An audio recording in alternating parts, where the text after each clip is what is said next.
பிரம்மதேவனின் படைப்புகள் எப்படி ஆரம்பமானதென்று தெரியுமா? எல்லாம் ஆரம்பமானது விஷ்ணு பகவானின் நாபியிலிருந்துதான். முதலில் விஷ்ணு பகவானின் நாபியிலிருந்து ஒரு தாமரை மலர் தோன்றியது. அந்த தாமரையில் பிறந்தவர்தான் பிரம்மதேவர். பிறகு பிரம்மா உலகத்தை உருவாக்க ஆரம்பித்தார். அவரின் மனதிலிருந்து பிறந்தவர்தான் மரிஷி முனிவர். மரிஷியின் மகன்தான் கஷ்யப முனிவர்.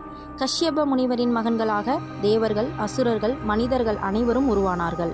அது மட்டுமில்லை, பிரம்மாவின் மனதிலிருந்து சனகாதி முனிவர்கள் தோன்றினர்.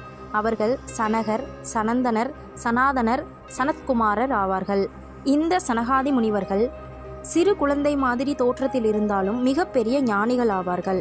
பிரம்மாவின் மனதிலிருந்து சில முக்கியமானவர்களும் தோன்றினார்கள்.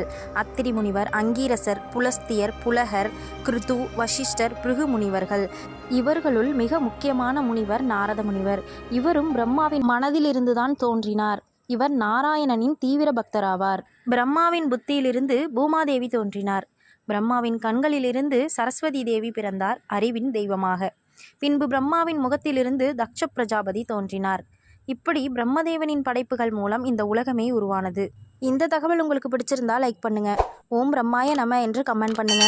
இன்னும் இப்படிப்பட்ட கதைகள் உங்களுக்கு வேணும்னா நம்ம சேனலை சப்ஸ்கிரைப் பண்ணுங்க. நன்றி.